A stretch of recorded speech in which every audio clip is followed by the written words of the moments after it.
George Strait is not just a singer. He is a standard that the entire American country music industry has to measure up to, with a career spanning more than 4 decades and a record of achievements that is almost impossible to repeat in the history of modern music.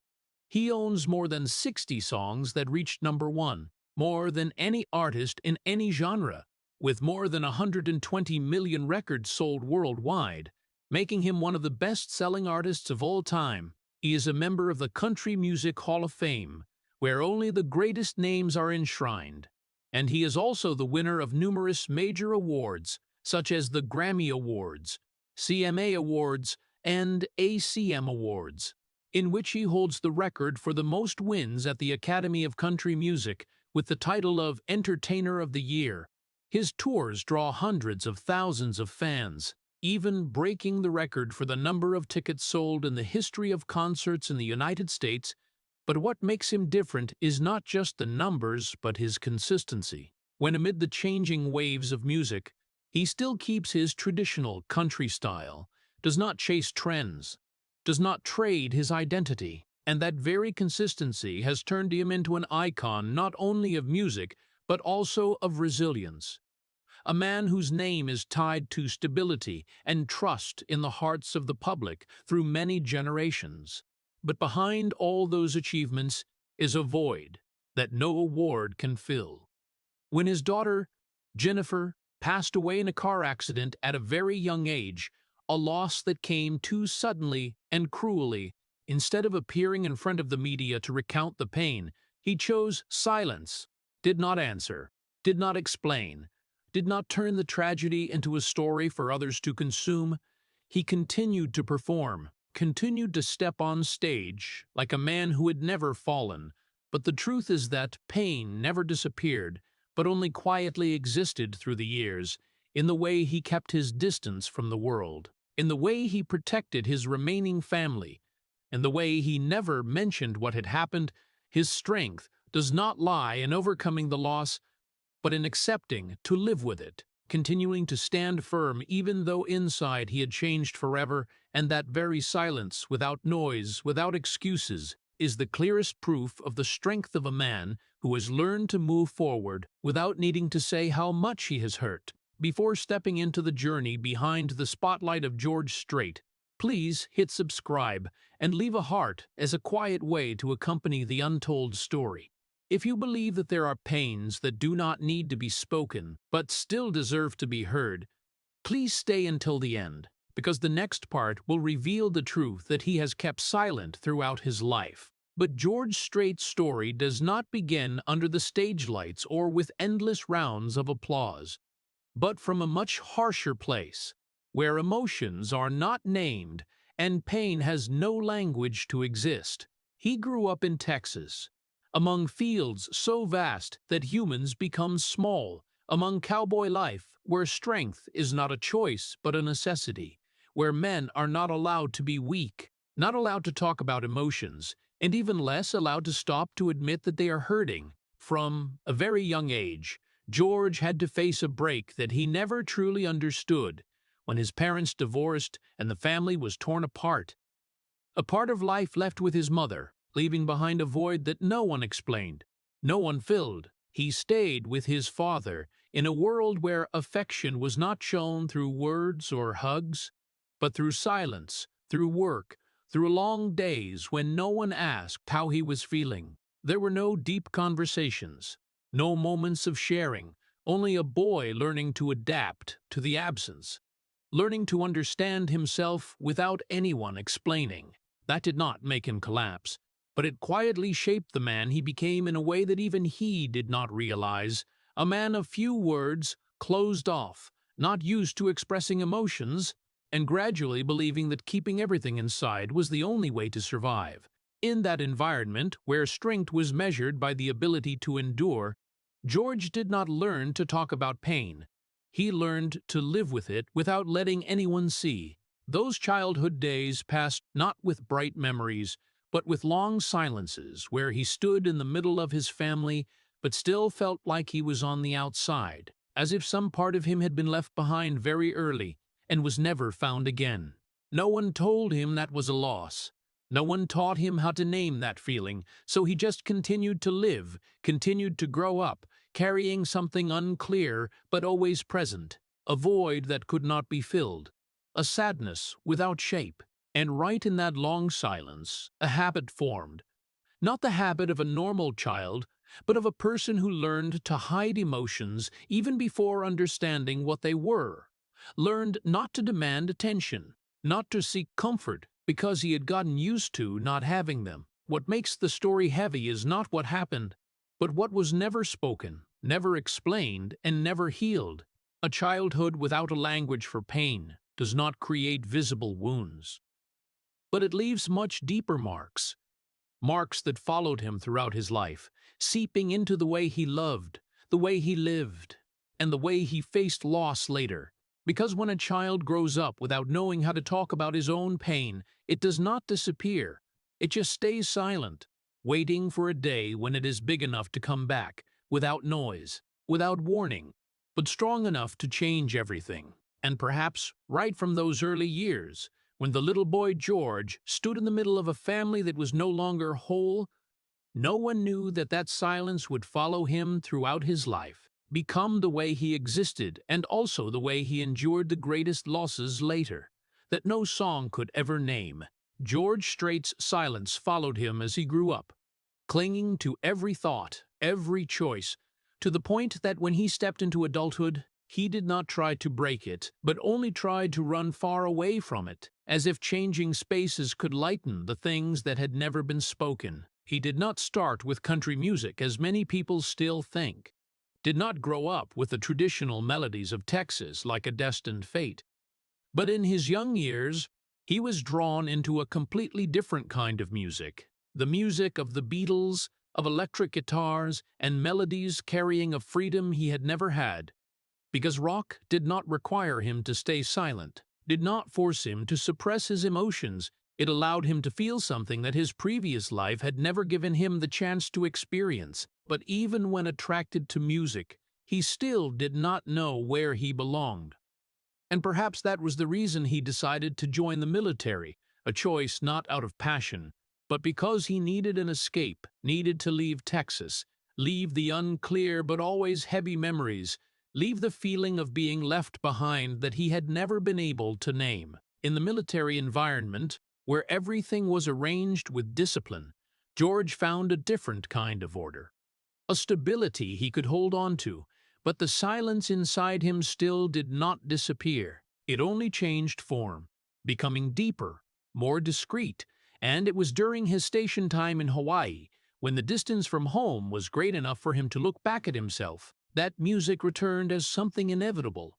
This time it was no longer something for entertainment or imitation, but became the only place where he could lay down the emotions he could not speak, the things he could not share with anyone. He began playing music in small bands, singing songs he was not even sure he fully understood the meaning of, but felt strangely close to, as if every word was speaking for him. And also during that period, he met Norma Strait again, the girl who had once been part of his life before everything became complicated.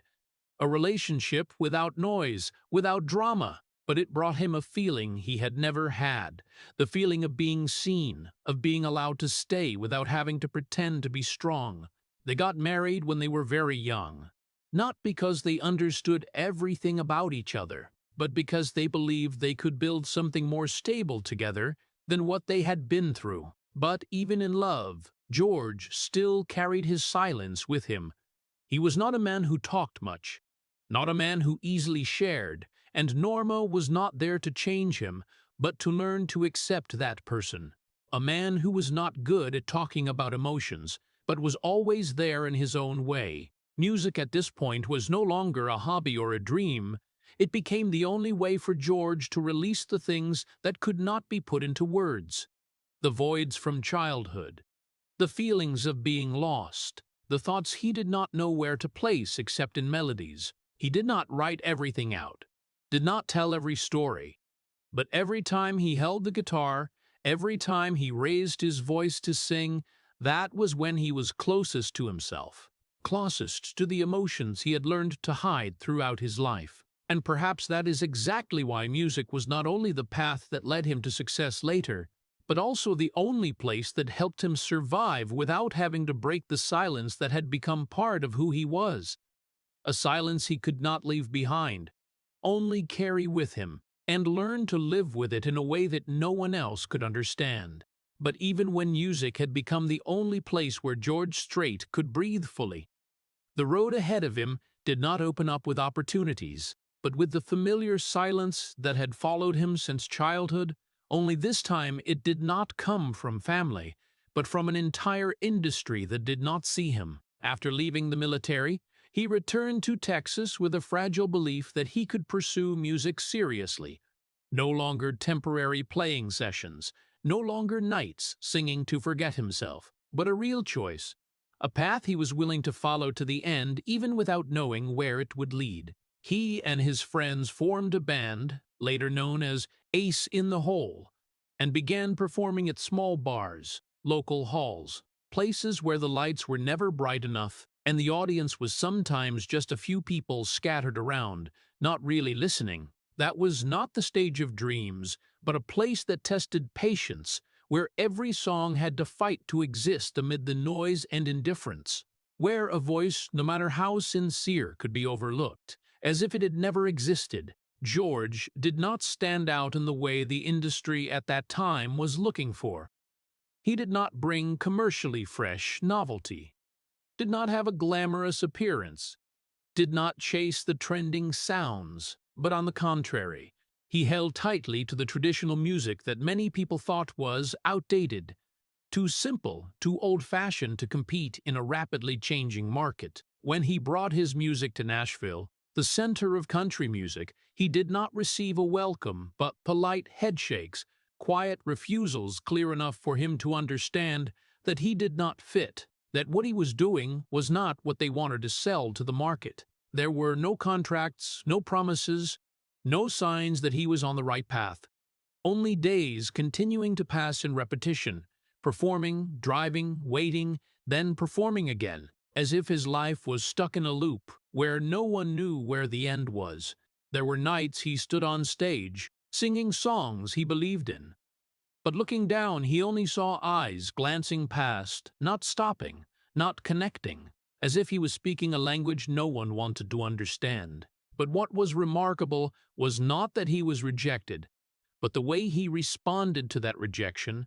He did not protest, did not change to fit in, did not try to become a more acceptable version. He just continued to do what he believed was right, continued to sing in his own way, continued to hold on to the identity he was not willing to trade. Perhaps, deep inside, he had gotten used to not being seen, used to having to exist on his own without needing external validation.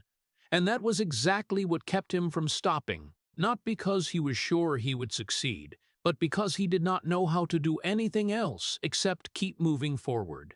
Those years did not create spotlight, did not bring fame, but they quietly built something deeper, a steadfastness not easily broken, a belief that did not depend on praise or recognition. He was not the chosen one, at least not at that time, but he was also not the one who gave up.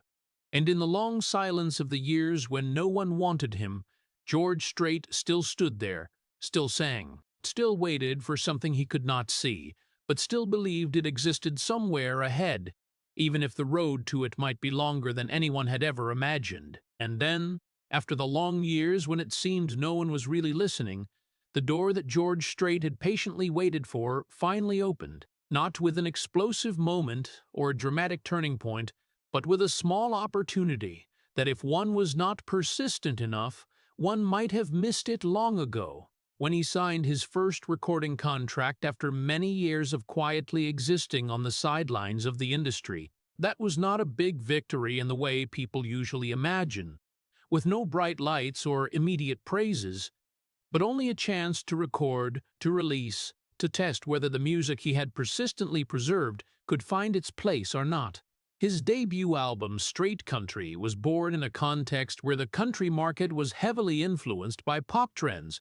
where modern, easy-to-listen and easy-to-sew sounds were prioritized over traditional ones. And precisely because of that, George's choice almost went against all commercial logic when he did not change, did not adjust, did not try to become a more acceptable version, but kept his voice, his singing style, and the spirit of classic country that he believed in. What is worth noting is that success, if it can be called success, did not come immediately like a big wave, but came slowly, almost quietly. Each song gradually got attention. Each listener began to listen more. Step by step, he went from being overlooked to being recognized, not because of massive promotional campaigns, but because of his own consistency.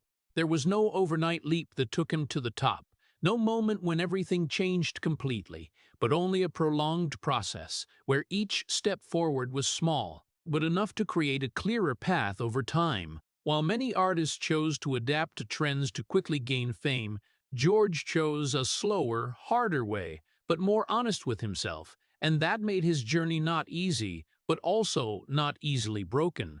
His songs began to appear more on the charts, not at the highest positions right away, but enough to prove that there was still a group of listeners looking for exactly the music he brought, a music that did not show off, did not try to impress with difference, but touched listeners with its sincerity. His name gradually got mentioned in the industry, not as a new phenomenon, but as a return of something many thought had been lost. And that was exactly what made him different, not because he changed the world, but because he did not let the world change him. Success came to George Strait not as a moment to celebrate, but as a state to maintain, something that needed to be protected by the very steadfastness that had brought him there. And perhaps that is why he never appeared rushed, never chased what was trending, because he understood that what he was building was not fleeting fame, but a foundation that could last for a long time. But even when signs of success began to appear, one thing still did not change. That was the silence inside him, the one that had followed him from childhood through the years of rejection, and now was still there, not erased by rounds of applause or contracts, like a reminder that no matter how much the outside world changed, there were things inside a person that never really disappeared, and that very silence would continue to follow him even further into the next chapters of his life that no success could prepare him for. And then, when those slow steps finally accumulated long enough to create an irreversible momentum, George Strait entered the phase where the world began to call him not as an emerging artist anymore, but as a fully formed icon, not just by one song or one album, but by a long chain of songs that kept reaching listeners in a way so steady it was almost impossible to explain. From the early 1980s and stretching across many decades after that, his hits did not appear like unusual waves, but like a steady flow, each song climbing the charts, each melody slipping into the lives of millions of people, creating a persistent presence to the point where people no longer asked if he was still successful, but simply took him for granted as an indispensable part of country music. Names like Amarillo by Morning, The Chair, or All My Exes Live in Texas were not just songs, but became familiar stories in American culture, melodies tied to the memories of an entire generation, and it was precisely in that seemingly simple repetition that a title gradually took shape, not placed by the press beforehand, but ultimately acknowledged by the audience: King of Country. That title did not come in a single day, was not awarded in one single moment, but was built through each year and month, through each time he stepped on stage and did what he always did. Nothing more, nothing less, just singing sincerely, as if that was the only thing he knew how to do right. But when that title became widespread, when his name stepped beyond the scope of an artist to become a national icon, something else also began to happen. Not loudly, but unavoidably, and that was his life gradually becoming completely dominated by the very thing that had brought him here. The performance schedule became so packed that cities started to blend into one another. flights followed by performance nights, hotel rooms replacing any sense of a fixed home, and time was no longer measured by days or months, but by the number of shows, the number of audiences, the number of times he had to stand under the lights and keep his voice steady as if nothing inside had changed. Financial success came faster than what he had once imagined in his early years. The numbers grew, the contracts got bigger, the sold-out tours. All of it created an image that anyone looking at could call a dream come true. But for George, that dream did not bring the sense of relief that many people think. It felt like a current that once you stepped into, you could no longer easily step out of, because each new success brought a new responsibility. Each bigger stage demanded more, and each time he was called king, the expectations placed on his shoulders grew a little heavier. There were nights he stood in front of tens of thousands of people, hearing the cheers rise like a wave. But when the lights went out and he stepped backstage, all those sounds disappeared so quickly that they left a void not everyone noticed. A familiar silence like what he had known since he was a child, only this time it came after the whole world had just looked at him. His life at this point no longer had much room for personal choices, no longer had empty periods to think or pause. Because when you become an icon, you no longer live just for yourself. You live for the expectations, for the audiences who had stayed with you through many years. And sometimes that meant stepping back on stage even when inside you no longer felt the same as before. What was remarkable was not that George did not recognize the price of all this, but that he never talked about it, never complained, never tried to explain. He just kept doing his job, as if that was the only thing he could do, as if stopping was never really an option. And perhaps it was precisely in the phase when everything looked to the most perfect, when he stood in a position that very few people could reach, that his life began to lose the things that no title could replace, the small moments, the irrecoverable periods of time, the things he only realized the value of when it was already too late to go back. But at this moment, he still kept moving forward, still kept singing, because if there was one thing life had taught him from very early on, it was how to exist in silence, even when everything around him was ringing louder than ever. But right in the phase when everything seemed to be at its absolute peak, when George Strait was called King of Country, and his name became an inseparable part of American music, something else was quietly happening, not appearing on stage, not mentioned in the articles, but shaping his life more profoundly than any hit song. And that was the growing distance between him and his own family. When the performance schedule became so packed, when the trips followed one another with no clear stopping point, time was no longer something he could use freely, but became something fragmented into small pieces, each day, each hour, each show. And in that fragmentation, family gradually got pushed to the background, not because he did not love them, but because he no longer had enough time to be present in the way they needed. The everyday moments, the things many people took for granted, began to pass without him there. Meals missing one chair, evenings missing one voice, important days when he could only hear about them through stories, as if he was living in a version of life that he himself did not fully belong to. His children grew up while he was on the road, while he stood in front of thousands of strangers, while he was fulfilling the role of an icon, but could not fulfill the role of a father in the smallest moments. And the most painful thing was not what he missed, but the fact that he realized he had missed them too late to go back. The pressure to maintain a perfect image in front of the public did not allow him to stop, did not allow him to admit that he was exhausted, that he was losing something more important than his career.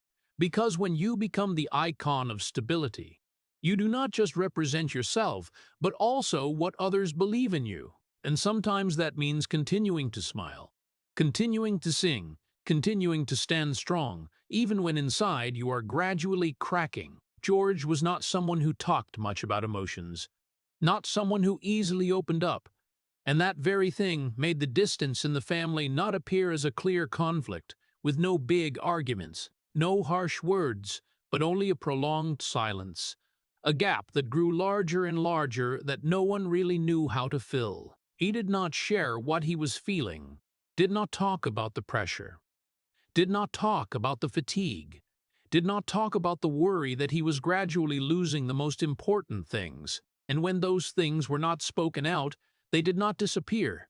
They only accumulated, quietly, in each relationship, in each glance, in each moment when he should have been there but was not.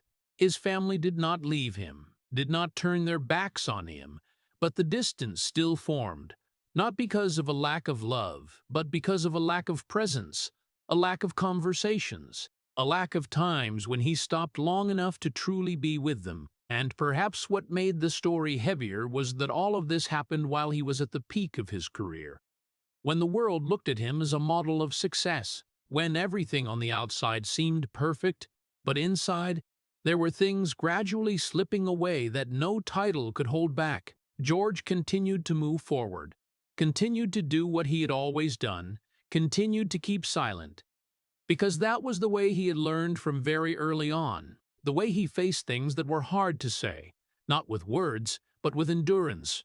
But that silence did not always protect him. Sometimes it only made what could have been saved drift further away, until one day he looked back and realized that there were parts of his life that had passed while he had never truly lived in them, a life that he had sung about, had told through music, but could not hold when it was happening right in front of his eyes. And right in that invisible distance, something had begun to change.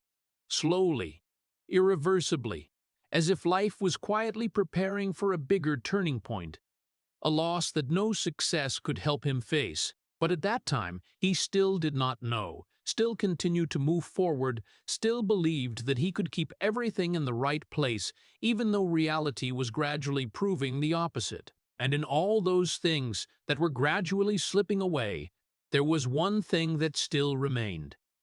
Not because it was unaffected, but because it had learned how to exist within those very pressures. And that was the marriage between George Strait and Norma Strait, a relationship that began very early, before the fame, before the endless tours, before the world knew the name George Strait.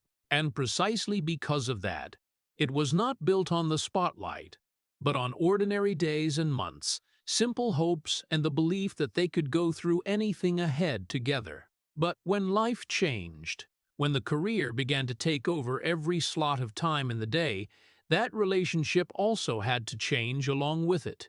Not through big decisions or clear declarations, but through the gaps that gradually appeared, through the times he left before he could stay long enough, through the short phone calls that replaced presence, and through the moments when both of them felt the shortage but did not know how to say it. The years of separation were not a temporary phase, but became a part of life, when George's schedule did not allow him to stay in one place long enough to feel it fully, and Norma, the one who stayed behind, had to learn how to keep everything stable while waiting, not for a few days or a few weeks, but for many years. What is worth noting is that they were not a couple who frequently conflicted, with no loud arguments or clear moments of breakdown, but on the contrary, they lived in a familiar silence, similar to the way George had lived since he was a child, where difficult-to-say emotions were not brought to light, but were kept inside, accumulated, and gradually became an inseparable part of the relationship. The fatigue did not come from one specific event, but from the repetition, from having to adapt to a life in which one's life partner was always between two worlds, one world belonging to the family, and one world belonging to millions of audiences. And not always could those two worlds exist in parallel without colliding. Norma was not someone who tried to change George, nor was she someone who demanded that he give up his career. She understood the path he was on and what it required, but that understanding did not make everything easier. It only made the endurance deeper, quieter, and longer. Their love was not something always present in a clear way, not through words or grand gestures, but a persistent patience, a decision repeated every day that they were still there, still continuing, Even when there were times the distance between them grew larger than anything visible. Family, in that context, became something that both supported and put pressure. A place George returned to after each trip, but also a place that reminded him of all the things he had missed, the moments when he was not there, the days and months he could not get back. There were times he came home, saw everything still there, still familiar, but felt like he was standing outside a life where he was supposed to be the center, a feeling hard to name but clear enough to make him understand that there were distances that could not be measured by geographic distance. Norma was still there, still the one who had believed in him before the whole world did. But now that belief no longer carried the lightness of the early days, but carried along with it the years of waiting, the times she had to face everything alone when he was not there. They did not leave each other, did not abandon this relationship, but their love had changed, no longer the beginning full of hope, but had become a conscious choice, a commitment maintained not because everything was easy, but because they did not want what they had built from the start to disappear. And right in that change, one thing became clearer than ever, that even the most enduring relationships had to endure the pressure of time, of distance, and of the things that were never spoken. And sometimes, staying did not mean there was no hurt, but only meant that both had chosen to continue, even knowing that some parts of life would never return to the way they were before. And then, while everything still continued according to the familiar rhythm of the trips and the returns, there came a day when it all stopped. Not in a way that anyone could prepare for in advance, but in a way that time itself was cut in half, into before and after, into what once existed and what would never be the same again. And, for George Strait, that day arrived when he received the news about the car accident that had taken his daughter, Jennifer, when she was still too young to understand all of life. And he had never been ready to understand the feeling of losing a part of himself. There was no warning, no buffer for the mind to adapt in time. Only one moment when everything normal suddenly became meaningless, when a simple sentence carried a weight that no one could bear, and from that second onward, the world he knew no longer existed in the old way. People often talk about grief as a wave, coming strong and then receding. But for George, it did not come like a wave, but like a sudden void opening up under his feet, where there was nothing to hold on to, nothing to keep, only a collapse happening completely inside. Not loud, not showing on the outside, but deep enough to change everything. He did not cry out in front of the public, did not appear to talk about his loss, did not turn the pain into a story for others to understand or share. He just stood there, in the silence he had been familiar with for so long. But this time, that silence was no longer a choice, but became the only thing he could hold on to, so he would not completely fall apart. In the family, the atmosphere changed in a way that needed no explanation. The rooms were still there, the objects still kept their places, but everything carried a different meaning, as if every small corner reminded them of something that was no longer there, a voice that no longer sounded, a presence that could not be replaced. No one knew what to say to each other, not because there was nothing to say, but because any words became insufficient, insufficient to describe, insufficient to soothe, and so they chose silence, not to avoid, but because that was the only way to exist in a reality that no one could fully accept. George continued to do what he had always done, continued to stand strong, continued to keep everything under control, but inside, a part of him had stopped at that moment. Not moving forward, not changing, only existing like a milestone that he could never pass.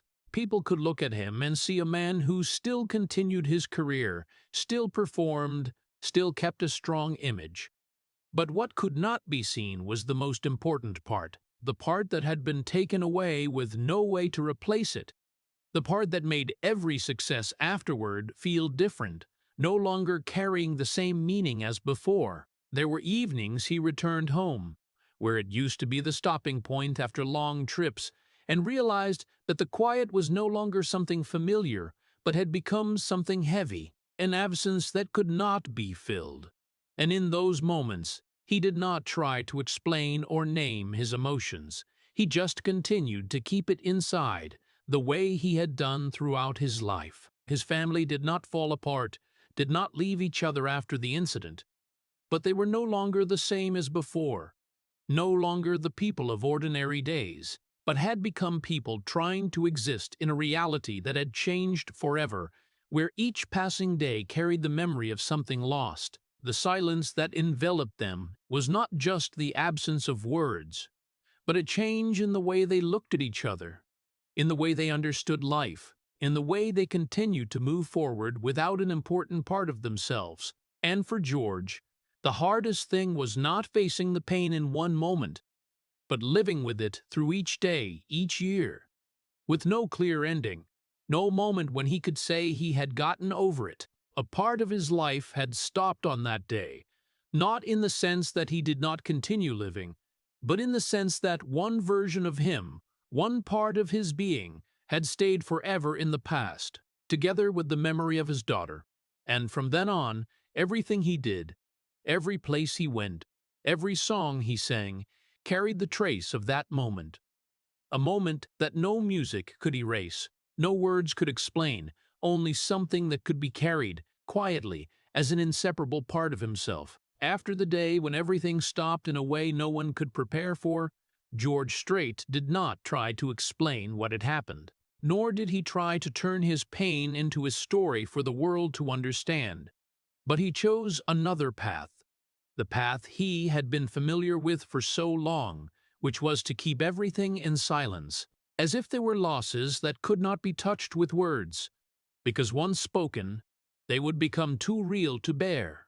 He refused to talk about his daughter in front of the media, not because he forgot, but because he remembered too clearly, to the point that there was no need to repeat it, no need to turn the memory into sentences that others could hear and then forget, while for him it was something that existed every day, in every moment. The interviews began to change, no longer with family questions answered comfortably, no longer with personal shares given as before, but instead a clear boundary, a distance he built between his private life and the public gaze, not to hide anything, but to protect the only thing he could not lose anymore. There were questions he did not answer, not because there was no answer, but because no answer was enough to describe it, and also no answer could change the truth. People could look at him and see an astonishing calm, a man who still stood strong, still continued his career. But that calm was not a sign that the pain had passed, but a sign that he had learned how to live with it, without needing to show it on the outside. The pain did not disappear. It did not fade with time, as many people still hope, but only changed shape, becoming quieter, deeper, and more tightly attached to who he was, like an inseparable part. Life still continued. The trips still happened. The performances still took place. The songs still got sung in front of thousands of people. But all of that now carried another layer of meaning, no longer simply music or work, but a way for him to keep himself from completely sinking, a way to continue existing in a world that had lost an important part. There were moments when the absence became clearer than ever, not in big events, but in small things, meals, holidays, periods of time that should have been complete, but now always lacked something that no one could replace. His family did not talk much about the loss, not because they did not feel it, but because they understood that there were pains that did not need to be repeated to exist. They were already there, in the way they looked at each other, in the way they preserved the remaining memories, in the way they continued to live without trying to erase what had happened. They adapted to the loss, not by overcoming it, but by learning how to carry it, to let it become a part of life instead of something to avoid. And in that silence, there was a very different kind of strength. Not loud, not shown on the outside, but enough to keep everything from completely collapsing. George never stood in front of the public to say that he had gotten over it, never recounted a healing journey, because perhaps for him, nothing like that existed. Only the act of continuing to move forward, one day at a time, with a part of his heart that was no longer the same as before. And precisely that choice of not speaking out, of not turning the pain into a story, made it heavier in another way, because what was not spoken did not disappear.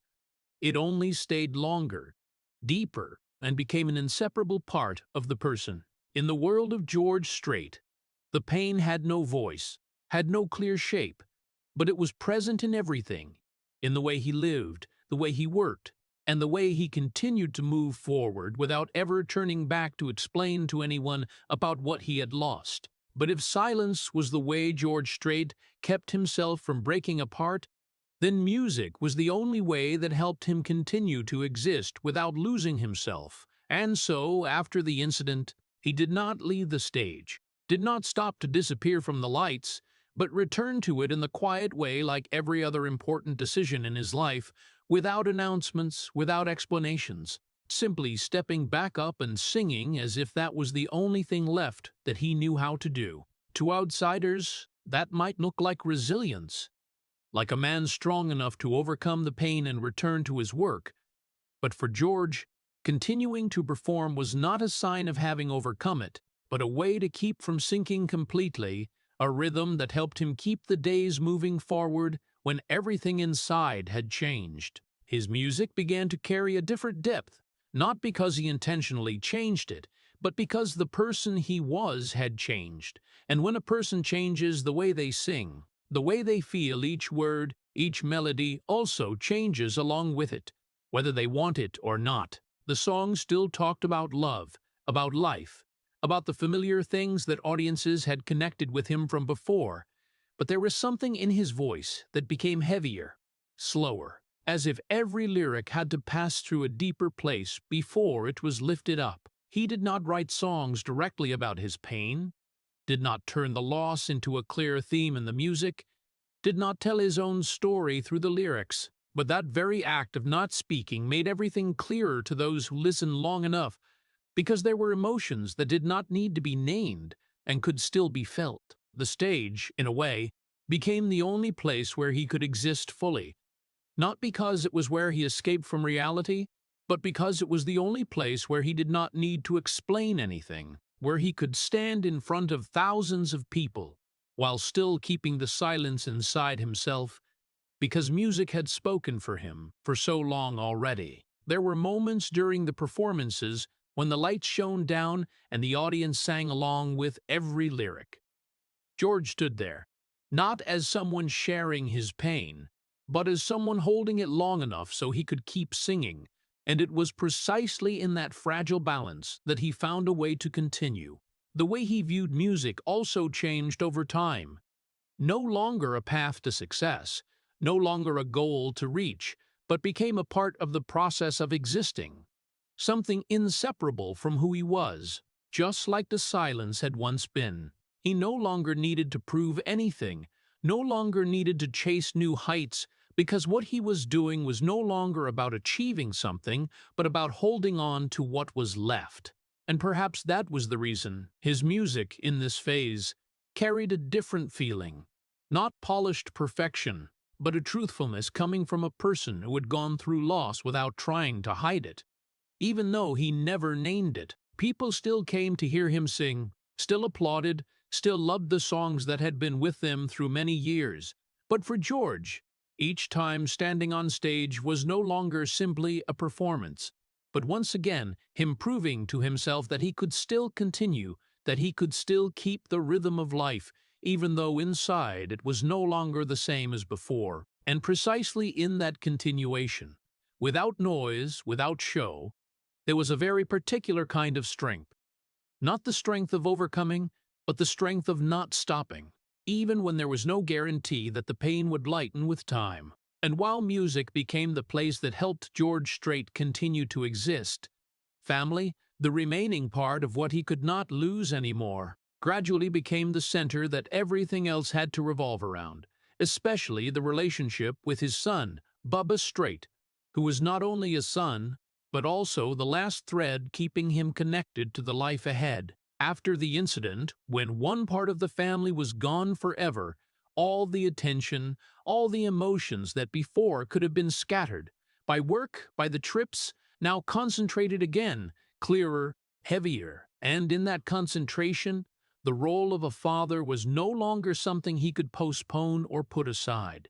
Bubba did not replace anyone, did not fill the void that Jennifer left behind, but his presence became important in a different way, like a reminder that there was still something that needed to be preserved, still a connection that needed to be protected with everything he could give.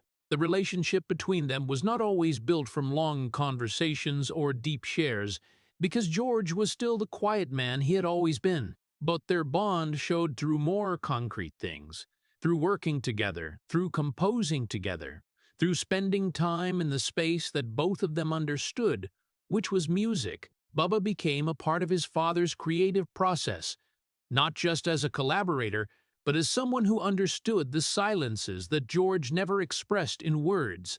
And it was precisely in those times when they sat together, writing lyrics, searching for melodies, that a form of connection was formed, not loud, but deep enough to keep them close. Music, once again, was not just work, but became the language that father and son could use to understand each other without needing to say everything. A way to share without breaking the silence that had become a part of who George was. After everything that had been lost, he no longer saw family as a part of his life anymore, but as the very center of it, where every decision turned back to, where every choice had to be considered, no longer balancing between career and family as before, but putting family above everything else that remained. The role of a father, in that context, became clearer than ever, no longer something that could be done when there was time, but something that needed to be prioritized, protected, carried out consciously, as a way for him not to repeat the distances that had once formed before. There were things he could not change, could not go back to. But with Bubba, he still had the chance to be present in the way he had missed before, and that very chance became the motivation for him to continue moving forward. Not for fame, not for success, but because there was still a relationship that needed to be maintained, a family that needed him there, not on stage, but in real life. The bond between them was not perfect, not a story retold with beautiful details, but a process built over time, through the times they were together, through the moments when both understood that there were things that did not need to be spoken and could still be felt. And precisely in that bond, George found another reason to continue. A reason not related to music, not related to his career, but related to holding on to what was left, protecting what was still existing.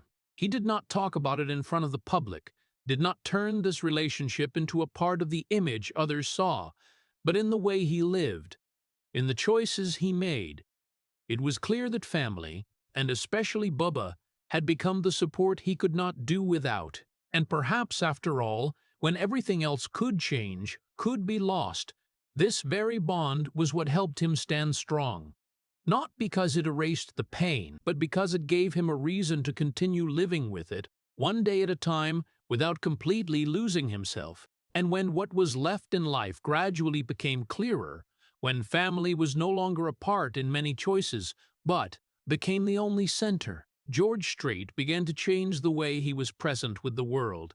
Not through a sudden decision or a big announcement, but through slow, deliberate steps backward, as if he was gently withdrawing himself from what had defined him for many decades. He gradually reduced his activities in the entertainment industry, no longer chasing the packed schedule like before, no longer appearing continuously on stage or at big events, not because he no longer had the ability, but because he no longer wanted to live at that pace anymore. A pace that had once taken away too many things whose value he only truly understood when they were no longer intact. Instead of the trips following one after another, he chose to stay more, chose the space he could control, where there were no stage lights, no cheers, no invisible expectations he had to carry every time he stepped out in front of the public.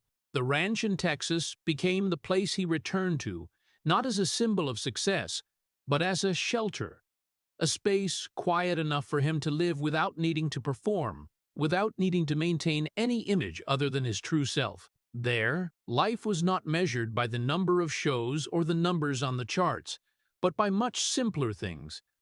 Time passed more slowly. Days were filled with ordinary tasks. The silences no longer carried the heavy feeling as before, but became a necessary part for him to keep balance. He stayed away from media attention not because he had anything to hide, but because he no longer needed to be seen in the way he had once been used to, no longer needed continuous recognition from the outside to define his worth. Because after all, he had gone through long enough to understand that there were things more important than being mentioned. The invitations still appeared, the opportunities to return to the lights were still there, but he no longer reacted to them in the old way, no longer felt the need to seize every chance, but began to select, to keep what truly mattered, and let go of the rest. The distance between him and the showbiz world grew larger, not because he was left behind, but because he deliberately stepped out of it. A choice that was not easy for a man who had lived most of his life in it, but was necessary so he could continue living the way he wanted. Some people looked at it and thought he was withdrawing, that he was gradually disappearing from what had once made his name. But for George, that was not withdrawal, but a return to what he had once lacked, to what he had once missed, to a life not dominated by outside factors. And precisely in that quiet, in the growing distance from the world he once belonged to, something was restored.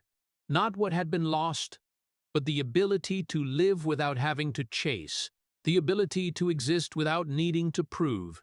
A kind of peace that did not come from everything becoming perfect, but from him no longer trying to keep everything in the right place as before. But even in that peace, what had happened did not disappear.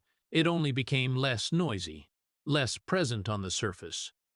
But it was still there, in the way he chose to live, in the way he kept distance, in the way he did not return to what had once defined him, as a reminder that there were paths, once traveled, that could never be returned to in the old way, and there were choices, once made, that would change the entire direction of life, not in the way others saw, but in the way he himself felt, deep inside, where no light could reach, and in that very quiet he had chosen, where the outside world could no longer touch.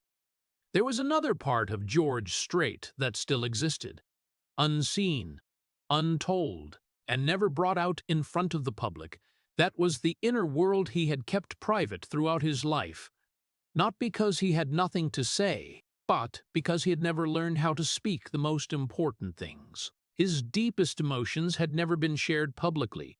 There were no long interviews where he opened up, no stories told for others to understand and empathize, but only a prolonged silence, consistent to the point that it was no longer a reaction, but had become a part of who he was. There were thoughts about loss and time that he carried, not in the way people usually imagine, not as memories that appeared and then disappeared, but as things that were always there, in the background of every thought, in the way he looked at life, in the way he understood what had passed and what could not be returned to.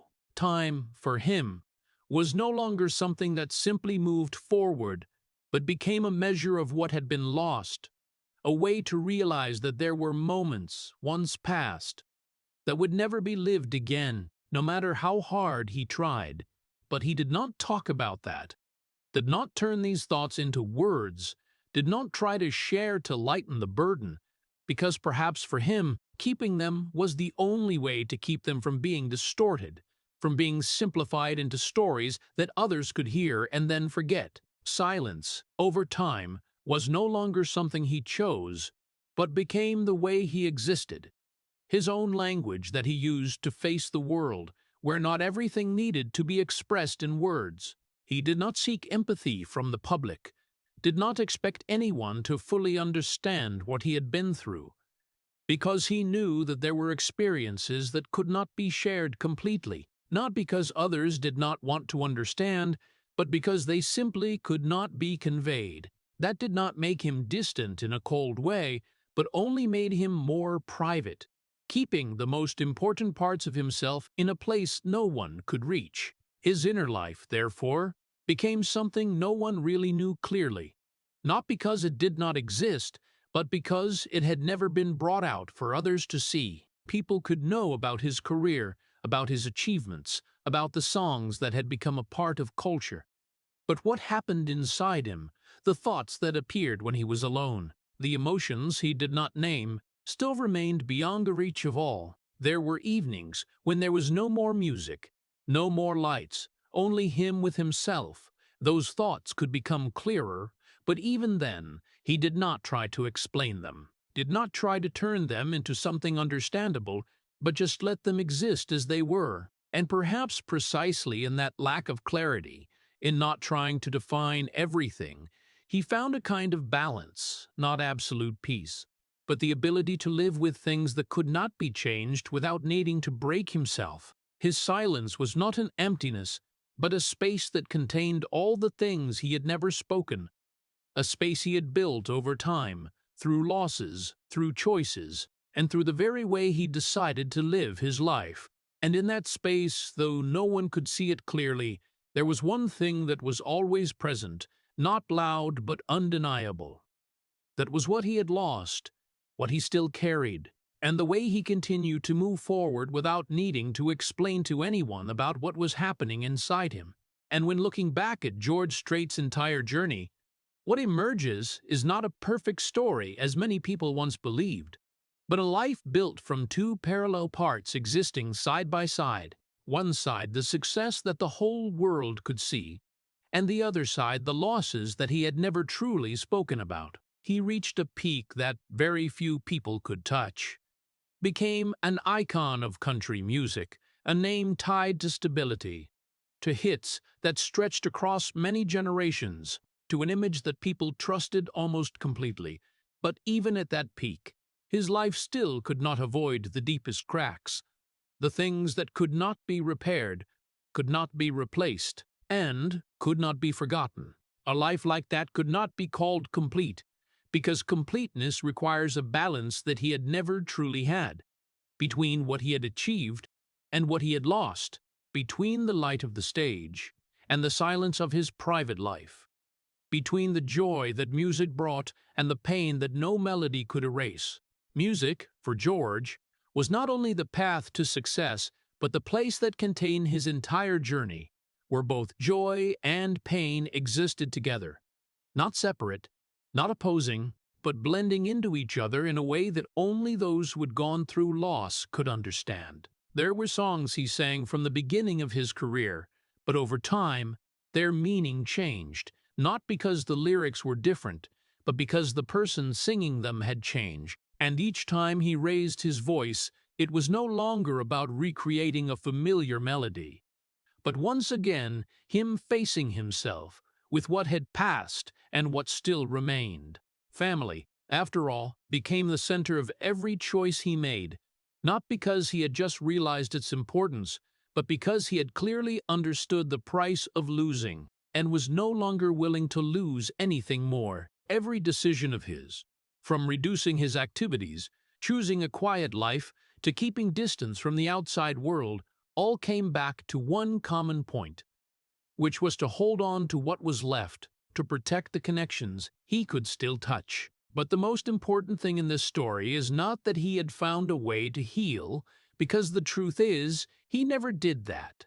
There was no moment when the pain disappeared, no ending point where he could say everything was okay, but only a long process where he learned how to live with what could not be changed, learned how to carry it without letting it completely destroy the rest of his life. His continuation was not the result of everything becoming easier, but the result of a choice repeated every day, the choice not to stop, not to let go, not to let the pain define his entire being, even though he knew it would always be there. And perhaps the most authentic image of George Strait is not a man standing on stage with the title King of Country, not the numbers or the records, but a man who still continued to step onto the stage through the years, carrying everything he had been through, not hiding it, but also not displaying it, simply standing there and singing, as if that was the only way to keep everything from collapsing. There were audiences who looked at him and saw a legend, an icon of endurance. But perhaps what they could not see was that each time he stood under the lights, he was not only carrying the music, but also carrying the memories, the voids, the things that could not be named. And precisely in still continuing to stand there, still continuing to sing even when there was no guarantee that the pain would lighten, there was a very different kind of strength. Not the strength of victory, but the strength of existing. And after all, when every title, every success is set aside, what remains is not a story about perfection, but a story about a man who had gone through life with everything it brought, both light and darkness, and still chose to continue, not because he had healed, but because he had never stopped. The story of George Strait does not make people heartbroken because he failed, but because he succeeded in the way many people dream of, yet still had to carry a loss that nothing could compensate for. And that very contrast creates a very special kind of sorrow, very American, where people always believe that effort will bring complete happiness. From a boy who grew up in a broken family in Texas, learning to stay silent instead of expressing emotions, to a man who became king of country with more than 60 #1 hits, he had proven the value of perseverance and discipline, qualities at the core of American culture. But when tragedy struck with the death of his daughter Jennifer, everything he had achieved could not protect him from the pain. And the way he responded, not crying in front of the public, not telling his story, only quietly continuing to sing, showed a different kind of strength, not loud but very real. Details like him refusing to talk about his daughter in every interview, or him retreating to the ranch in Texas to live a quiet life, were not signs of weakness, but the way he protected what was left after he had already lost so much.